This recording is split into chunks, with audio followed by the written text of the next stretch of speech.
अध्याय की 15 से 19 आयत को पढ़ा। यहाँ पर एक चर्चित घटना है।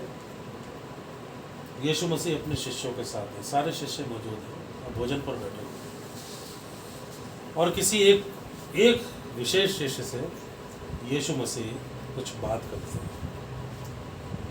और वो बात वैसे तो मैं आगे चल के करूँगा।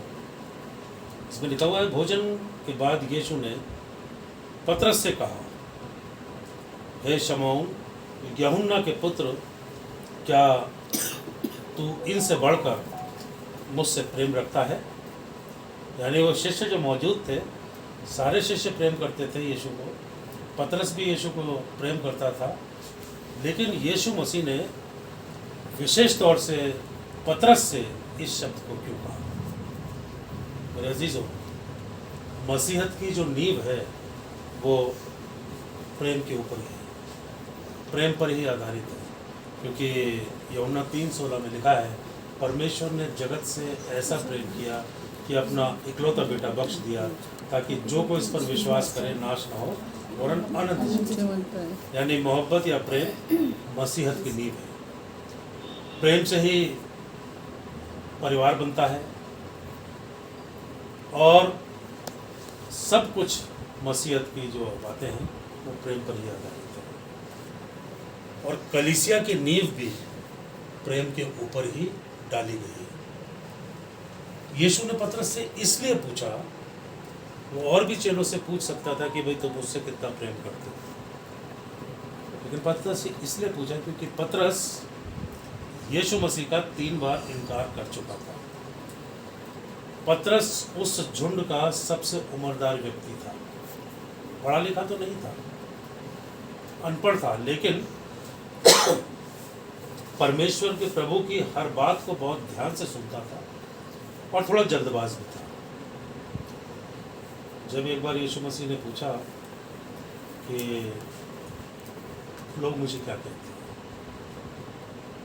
तो किसी ने कहा कोई एलिया कहता है, कोई नबी कहता है, कोई कुछ कहता है। तो यीशु ने पूछा तुम मुझे क्या कहते हो?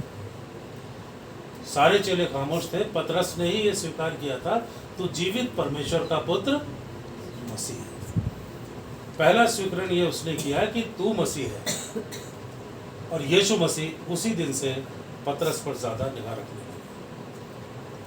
और पतरस साथ साथ रहता था। पतरस ने कई दावे भी किए थे कि ये सब तेरे कारण ठोकर खाएं तो खाएं, मैं ठोकर भी नहीं खाऊंगा। ये सब तुझे छोड़ के चले जाएं, मैं तुझे कभी छोड़ कर नहीं जाऊंगा। लेकिन यही पतरस, यीशु मसीह मर जाते हैं, जीवित होने का दिन था, पतरस क्या कह रहे हैं, भैया छोड़ो, अब तो कहानी खत्म हो गई। पतरस वापस अपने मछली पकड़ने के लिए निकलता है कि अपने पुराने रोजगार से फिर जुड़ जाए। उसने सोचा कि अब यीशु मसीह तो खत्म हो गए, मर गए, अब कहानी खत्म, अब आगे कुछ नहीं हो रहा है। ये सारी बातें उसके अंदर में पाई जाती थी। तो इसलिए यीशु मसीह ने देखा कि जब इस व्यक्ति ने इनकार किया था मेरा, तो पछताया था, फिर रिपेंट किया था, और घर में से निकल कर के गलियारे में गया और फूट फूट करके रोने लगा, इस बात का एहसास करते हुए कि मैंने अपने गुरु की बात को क्यों नहीं माना और गुरु का मैंने इनकार करा। 3 बार लोगों ने मुझसे पूछा कि तू इसके साथ है, मैंने साफ कह दिया मैं इस व्यक्ति को नहीं जानता। पछताता है, रोता है। इसीलिए यीशु मसीह जानता है कि ये व्यक्ति पश्चाताप करके मेरे पीछे आया है, इसलिए अब इस चट्टान को कोई हिला नहीं सकता। तभी वो उससे कहता है कि कैसरिया फिलिप्पी के रास्ते पे, शमौन तो आज से शमौन नहीं पतरस है। ग्रीक वर्ड है पेट्रोस। पेट्रोस का मतलब होता है चट्टान, कि तो आज से पतरस है और मैं इस चट्टान पर अपनी एक कलीसिया स्थापित करूँ। और इसीलिए वो उससे प्रश्न पूछता है कि क्या तू मुझसे प्रेम करता है? पतरस कहता हाँ प्रभु, मैं तुझसे प्रेम करता हूँ। क्योंकि प्रभु का प्रेम बिल्कुल अलग था, पतरस का अलग था। प्रभु का प्रेम कौन सा था? एक बार मैं लव पर मैंने चर्च में मैसेज दिया था, शायद आप लोगों ने ध्यान से सुना हो या ना सुना हो, याद हो या ना हो, लेकिन मैं एक बार फिर बताता हूँ। लव को 3 कैटेगरी में बांटा गया है। पहला लव जो है, प्यार जो है, वो है अगापे। अगापे का मतलब होता है डिवाइन लव। इसके अंदर केयर एंड कंसर्न होता है। पर ईश्वरीय प्रेम कि वो हर मनुष्य के से कंसर्न रहता है और उसकी केयर करता है। एक होता है इरोज। इरोज होता है ये पति पत्नी का प्रेम और प्रेमी प्रेमिका का प्रेम। एक और तीसरा होता है फिलिया। फिलिया होता है लोग प्रकृति से प्रेम करते हैं। वात्सल्य भी उसमें होता है कि अपने बच्चों से प्रेम करते हैं। तो ये 3 किस्म के प्रेम है। लेकिन यहाँ पर अगापे प्रेम की बात कही जा रही है। यीशु मसीह जिस तरीके का डिवाइन प्रेम करते थे वैसा ही वो पतरस से भी महसूस कर रहे हैं, और पतरस ने उस प्यार को अंजाम दिया और उसने कहा कि हाँ प्रभु, तू तो जानता है कि मैं तुझसे प्रेम करता हूँ। तो पतरस ने यीशु मसीह ने पतरस को एक जिम्मेदारी सौंपी, और वो जिम्मेदारी क्या थी कि तू मेरे मेमनों को चला।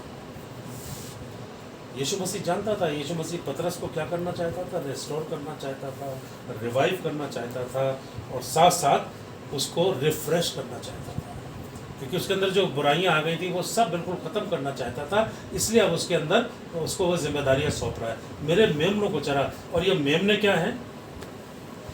ये मेमने क्या है?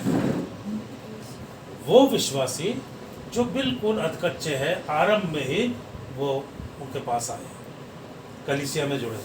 जैसे हनन्याह और सफीरा कलीसिया में जब जुड़ गए थे तो वो मेमने थे। वो भी उन्होंने देखा सब लोग अपनी ज़मीन जायदाद बेच करके जो कुछ है वो लाके चेलों के सामने रखते रहे। एक ही बटुआ था, एक ही थैली थी, और सब लोग एक साथ खाना खाते थे, एक ही जगह से खर्च होता था। वो भी आ गए भावावेश में, भावुकता में आके उन्होंने भी अपनी ज़मीन बेच दी और उसमें से कुछ बचा के रख दिया। शैतान ने उनके जीवन में काम किया, कुछ बचा के रख दिया, और बाकी चेलों के पास आए। अवसर हम लोग सब जानते हैं, क्योंकि पवित्र आत्मा से झूठ बोला इसलिए दोनों मर गए। तो वो मेमने थे। उन ऐसे ही मेमनों के चराने के लिए पतरस को जिम्मेदारी सौंपी जाती है कि वो उनकी अच्छी तरह देख रेख करे, उनकी जो रूहानी ग़िज़ा है, रूहानी खुराक है, उससे उनको भरपूरी दे, कोई झूठा शिक्षक आके उनको बरगला ना सके। तो इसलिए यीशु मसीह उनको उसको जिम्मेदारी सौंपते हैं कि तू मेरी मेमनों को चला। फिर साथ साथ उसने दूसरी बार फिर उससे पूछा, ये पतरस, क्या तू मुझसे प्रेम करता है?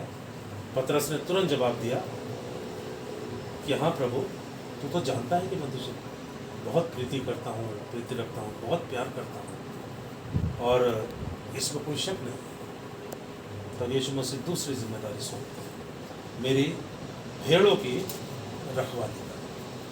यानी जो परिपक्व हो चुके हैं विश्वास में, कलीसिया में, उनकी देख रेख कर।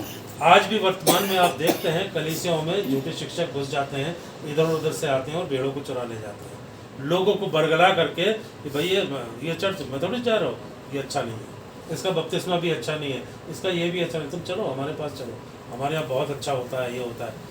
तो ये आज भी शिक्षक ऐसे पाए जाते हैं। पहले भी ऐसे शिक्षक पाए जाते थे जो कलीसिया में घुस के उनको बरगलाते थे, कह रहे तुम लोग कह रहे पुनरुत्थान है, मरे हुए जिंदा हो जाएंगे, ये होता ही नहीं है, ऐसा कोई होगा ही नहीं। इस तरीके की बातों से कलीसिया को बरगला देते थे, और यीशु मसीह जानते थे कि ऐसी स्थिति आ जाएगी, इसलिए वो पतरस को पूरी तरह परिपक्व करने के बाद, मैच्योर करने के बाद, तब कहता है पतरस से कि मेरी भेड़ों की रखवाली कर, उनको देख रेख कर, कोई झूठा शिक्षक उनको परगंदा ना कर पाए, कोई झूठा शिक्षक उसके कोई झूठी शिक्षा ना दे पाए। जो शिक्षा मैंने तुम्हें दी है वो मानना सिखाओ, वो बताओ। वो पतरस को ये जिम्मेदारी सौंपता है। पतरस उसको भरपूरी से निभाता है। एक चरवाहे के रूप में पतरस अपनी उस कलीसिया की देखभाल करता है। वचन कहता है, अच्छा चरवाहा मैं हूँ, अच्छा चरवाहा अपनी भेड़ों के लिए अपनी जान देता है। ये यीशु मसीह ने अपने लिए कहा, और यीशु मसीह यही काम पतरस को सौंप के जा रहे हैं कि मेरी भेड़ों को की रखवाली कर। साथ साथ पतरस से फिर वो तीसरी बार पूछते हैं, क्या तुम मुझसे प्रेम करता है? तब पतरस थोड़ा मायूस हुआ, शायद खिसियाहट भी आई होगी, उससे गुस्सा भी हुआ। बार बार एक ही प्रश्न मुझसे किए जा रहे हैं। हाँ प्रभु तू जानता है, थोड़ा सा उसने तेज आवाज में कहा, प्रभु तू तो जानता ही है कि मैं तुझे बहुत प्रेम करता हूँ, मैं तुझसे बहुत प्रीति रखता हूँ। तब यीशु मसीह उससे कहते हैं कि मेरी भेड़ों को चरा। पहले मेमनों की रखवाली, क्योंकि अधकच्चे विश्वासी हैं, जल्दी वो इधर उधर भग जाएंगे। फिर दूसरी, भेड़ों की रखवाली, झूठे शिक्षकों से उनको बचा। और फिर तीसरी बात, मेरी भेड़ों को चरा, मतलब जो रूहानी ग़िज़ा है, जो रूहानी खुराक है, उससे उनके भरपूरी से तृप्त कर, ताकि कोई और आके कोई ग़िज़ा ना खिला जाए, कोई ऐसा भोजन ना खिला जाए जिससे वो बरगलाहट में आके झुंड को छोड़ करके चले जाए। तो वो ये चाहता है, परमेश्वर प्रभु ये चाहता था कि ये उनकी अच्छी रीति से देखरेख करे, उनको भरपूरी के साथ रूहानी खुराक दे, भरपूरी के साथ उनको वचन का अध्ययन कराए, वचन के बारे में बताए, यीशु के बारे में बताए, स्वर्ग के राज्य के विषय में बताए, परमेश्वर के राज्य के विषय में बताए, उस घर के लिए बताए जो घर यीशु मसीह तैयार करने गया। इन सब बातों को यीशु मसीह चाहता है कि ये पतरस ऐसा करे, कलीसिया के साथ। और ये जो जिम्मेदारी सौंपी, उसके बाद यीशु मसीह का रूपांतर होता है और यीशु मसीह स्वर्ग पर उठा लिए जाते हैं। अब प्रश्न ये उठता है, चेलों ने तो अपनी जिम्मेदारियों को निभाया, अब वही कुछ जिम्मेदारियाँ हमें भी प्रभु सौंप के गए। और वो जिम्मेदारी क्या थी कि जाओ जगत के छोर तक मेरे गवाह। अब गवाह हम कैसे ठहरेंगे?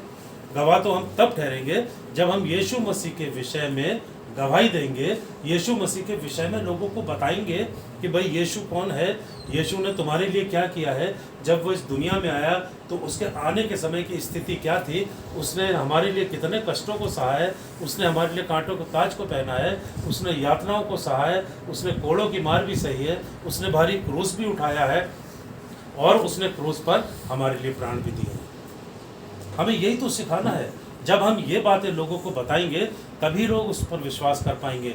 और ये जिम्मेदारी पतरस को सौंपी, पतरस ने निभाई, अब वही हम लोगों को मिली। ये सेवा जो है प्रचार की, एक रिले रेस की तरह है। यीशु मसीह ने प्रचार कार्य अपने ये तो आरंभ से चला आ रहा है। परमेश्वर ने नबियों को सौंपा, नबी लोग अपने चेलों को सौंप के गए, लेकिन नबियों को भी मार डाला, चेलों को भी मार डाला गया। फिर यीशु मसीह आए, यीशु मसीह को भी मार डाला गया। फिर यीशु मसीह ने ये सेवा अपने चेलों को सौंपी, चेलों ने हम पादरियों को सौंपी, प्रचारकों को सौंपी, बिशपों को सौंपी। ये रिले रेस की तरह प्रचार कार्य चला रहा है। लेकिन आज भी संसार के बहुत से ऐसे हिस्से हैं, बहुत सी ऐसी जगहें हैं जहाँ पर यीशु मसीह के विषय में लोग अभी नहीं जानते हैं। इसीलिए हम सोचते हैं जब तक सब नहीं जानेंगे, हर घुटना आगे नहीं झुकेगा, यीशु मसीह का आगमन नहीं होगा। तो हमें यह प्रयास करना है, क्योंकि हमारे सुपुर्द जिम्मेदारी करके गए, जाओ जगत के छोर तक मेरे नाम के गवाह ठहरो। जो बातें मैंने तुम्हें बताई हैं, मानना सिखाओ, उन्हें बताओ।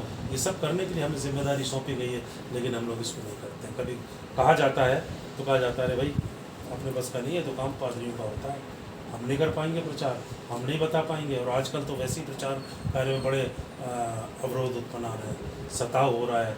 अभी आज ही मैं सुबह उसमें देख रहा था यूट्यूब में कि एक बुज़ुर्ग पादरी को, ये MP का किस्सा है, बुज़ुर्ग पादरी को कई लोगों ने पकड़ के मारा है, कॉलर से पकड़ के खींचा है, गालियाँ दी हैं। और उस पादरी की एज करीब 70-71 साल की है। तो कलीसिया एक अपना ज्ञापन देने DM को पहुँची है कि भाई हम मसीह लोग बहुत शांतिप्रिय लोग हैं, हमारे साथ कोई अगर बुरा करता है तो हम बदला नहीं लेते हैं, हम तो उसके लिए प्रार्थना करते हैं।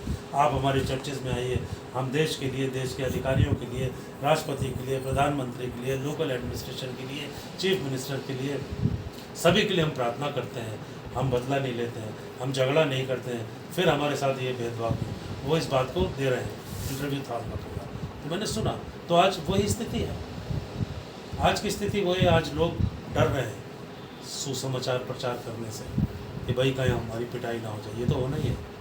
ये सताव के लिए तो लिख दिया है, मेरे नाम के कारण लोग तुमसे बैर करेंगे, तुम्हें मारेंगे, पीटेंगे, सताएंगे, तुम्हें जेल खाने में डालेंगे।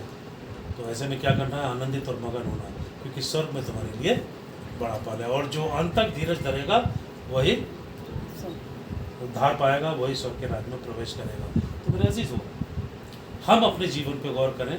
और परमेश्वर ने ये 40 दिन दिए हैं इसलिए कि हम इसमें इन दिनों में अपने आप को तैयार कर लें आत्मिक तौर पे। इन 40 दिनों का सदुपयोग करें। बहुत से लोग तो कर रहे हैं, लेकिन बहुत से लोग इस दिन का सदुपयोग नहीं कर रहे हैं। सोच रहे हैं चलो अगले साल आएगा, अगले साल देख लेंगे। हो सकता है ये 40 दिन आखिरी दिन हो हमारे, इसके बाद हम ना देख सकें, क्योंकि कभी भी किसी डेथ की सूचना आ जा रही है। 31 को मेरे दामाद की सूचना आई कि वो डेथ हुई, पादरी अनुज के दामाद की।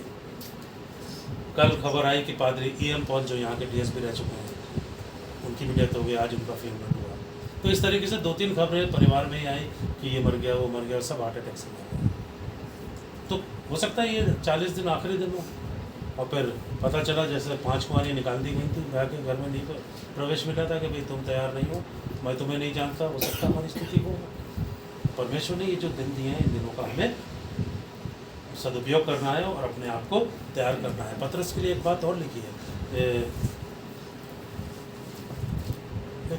दंत कथा है बाइबल के इतिहास में कि पतरस, जैसा यीशु मसीह ने कहा कि अभी तो तू जवान है, लेकिन एक समय आएगा कि तुझे वो लोग उठाएंगे और जहाँ तू नहीं चाहेगा वहाँ तुझे लेके जाएंगे। पतरस रूम में थे, बिल्कुल अंत का समय आ गया था, बहुत बुजुर्ग हो गए थे, कमज़ोर हो गए थे, चल फिर नहीं पाते थे। तो पतरस के भी शिष्य थे। तो पतरस के शिष्यों ने कहा, गुरु ऐसा है, अगर तू मर गया तो मसीहत यहीं ख़त्म हो जाएगी रोम में। तो ऐसा कर, हम तुझे रोम के गेट के बाहर निकाल देते हैं। पहले नगर के एक दरवाज़ा होता था जिसमें लोग प्रवेश करते थे, हम नगर के गेट के बाहर तुझे निकाल देते हैं, तू कहीं और जाके रहे, वरना ये लोग मार देंगे, तो राजा नेरो तुझे मार देगा। तो पतरस ना चाहते हुए भी, ये खुद चल फिर नहीं पाते थे, उनके चेले उनको ज़बरदस्ती लेके रोम के बाहर निकल रहे थे। तो पतरस की निगाह पड़ती है, क्या देखते हैं कि यीशु मसीह एक बड़ा क्रूस उठा के गेट के अंदर से, गेट के बाहर से रोम के गेट के अंदर प्रवेश करते हैं। तब वो कहता है, हे गुरु, तू क्यों आ रहा है? फिर बोले, तू तो भाग रहा है, तो हो सकता है मुझे एक बार रोम के लिए और तेरे लिए एक बार फिर क्रूस पर चढ़ना पड़े। तो उसने कहा, गुरु तू वापस जा, मैं जाता हूँ और जैसा भी होगा मैं देखूँगा। उसके बाद पतरस को सज़ा मिलती है, सज़ाए मौत राजा नेरो ने दी और क्रूस पर चढ़ाने की बात कही। तो उसने कहा, मैं इस योग्य नहीं कि अपने गुरु की तरह क्रूस पर लटकाया, तो मुझे उल्टा लटकाओ, सर नीचे पैर ऊपर। तो जो वो नीचे क्रॉस होती है उसको पीटर क्रॉस कहा जाता है। वो उसकी खुद की मांग पर, खुद के कहने पर, खुद उसकी विल थी, उसकी इच्छा थी कि मुझे इस तरीके से वो किया जाए, तो पतरस को वैसे लटकाया गया। तो ये सब जितने शिष्य हैं, इन सब के सुपुर्द की गई जिम्मेदारी, वो जिम्मेदारी मेरे और आपके सुपुर्द की गई है। क्या हम उस जिम्मेदारी को आज निभा रहे हैं? ये मुझे और आपको सोचना है। यदि हम निभा रहे हैं तो हम धन्य हैं, और नहीं निभा रहे हैं तो मेरे अजीज आए हैं हमारे जीवन पे, यीशु आएगा, कहेगा मैं तुम्हें नहीं। परमेश्वर आपको आशीष दे। दुआ करते हैं। खुदूस हमारी जिंदा आसमानी बाप, एक बार फिर से हम तेरे चरणों में अपनी कमजोरियों सहित और चाहते हैं हमारी कमजोरियाँ हमसे दूर हों, और ये तभी दूर होंगी जब तुम हमें सामर्थ्य से भरेगा। पिता